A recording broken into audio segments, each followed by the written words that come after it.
And there on the inside, we saw Langston. Looks like he got over to Stewart a little bit. And once again, it's David Pingree, number 39 on the KTM. He's got Chad Reed on the inside, and that's Matt. Finished 8th in the first moto.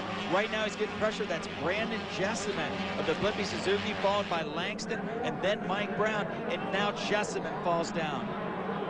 Now that corner when you're so hard on the brakes.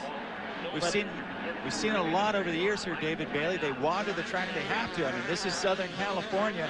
When the riders go out for the first laps of these races, sometimes the track is very slick. You can see it right here off this tabletop. And Stewart came down the downhill after Showy Hill, as a matter of fact, and he came down way hot, couldn't make the corner, and just took Brown all the way to the outside. They both cartwheeled. Brown got up and said, actually, I can't say what he said. You'd have to beat the entire thing, but it wasn't nice.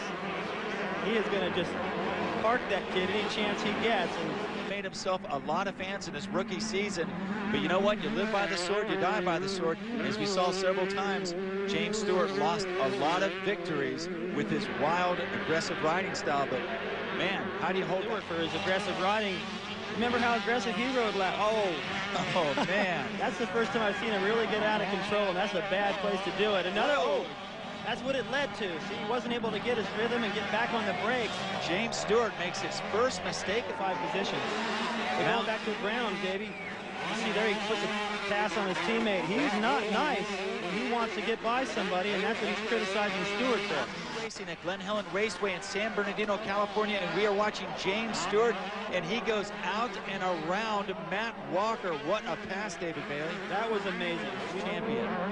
Now here is Langston. He continues to lead Mike Brown, and there's James Stewart. He is completely recovered from that crash, David. Well, what they were doing out front was turning 303s, 304s, and James just blistered a 302 to catch these guys.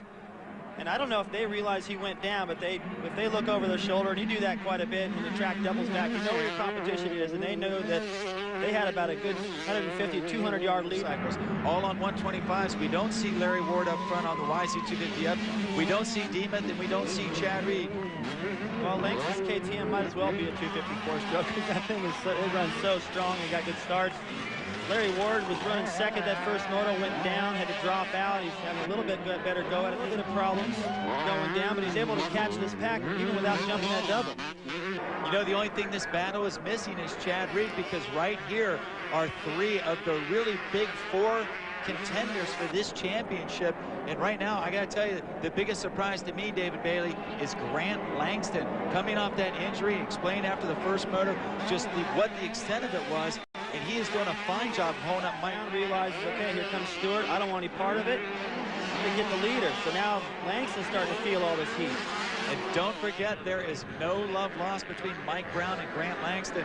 Last year, their battle for the national championship got a little heated at times. They made some contact here and there. Actually, it wasn't contact. It was full-on takeout moves. Yeah, it was on purpose stuff, and that rivalry continues.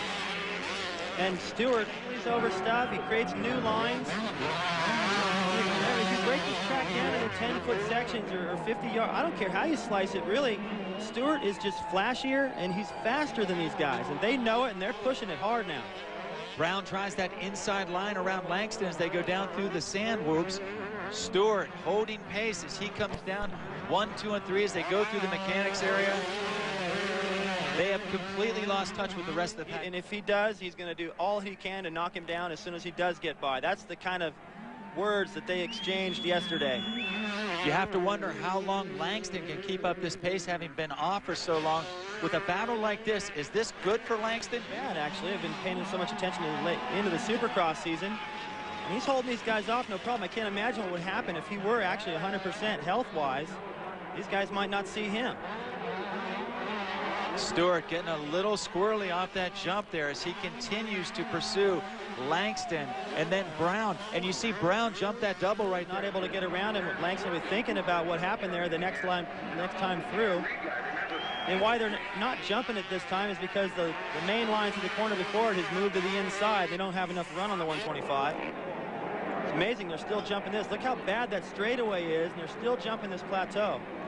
That's far. It's 130 feet. That is a long way on a 125. As you can see by the way the track is really starting to deteriorate. Number 1, Mike Brown, and number 259, James Stewart, apply the pressure. The lap starting to wind down here in the first national of the 2002 Summer Tour.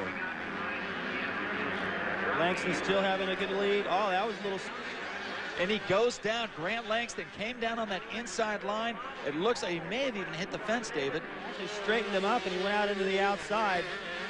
I don't know if he's going to be able to catch that group again, because they were all over. 125 class against the new 16-year-old sensation. And Brown's getting a signal to take a look at Bones. That's a nickname for one of their...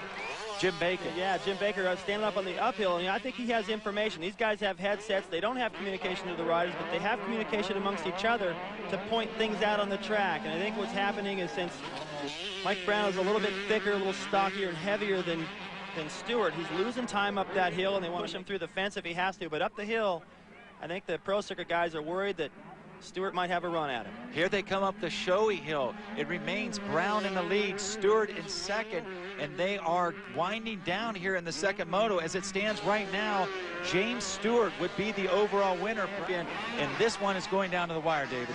Whoa, Stewart gets a little squirrely, hits a break, and what a save. Anybody else might have been in that fence. This kid's reflex, he's like a squirrel, man. Moto, he wants this to defend this championship, and he is serious about it, and I have no doubts that he can. Mike Brown points at the number 1 across the finish line. He gets himself a moto win, but the overall winner this time will be James Stewart. Yeah, I did. You know, I got a bad start the first one. Me and Roderick Fain crashed up there, and you know, it's motocross. You know, you can't ever get the best start. So you know, I got up and rode my hardest, and you know, worked my way back to 10th, and you know, I'm happy with the way I rode. Well, it's not a terrible way to start the season. Obviously, the crash a problem, but you know what? It is 24 motos.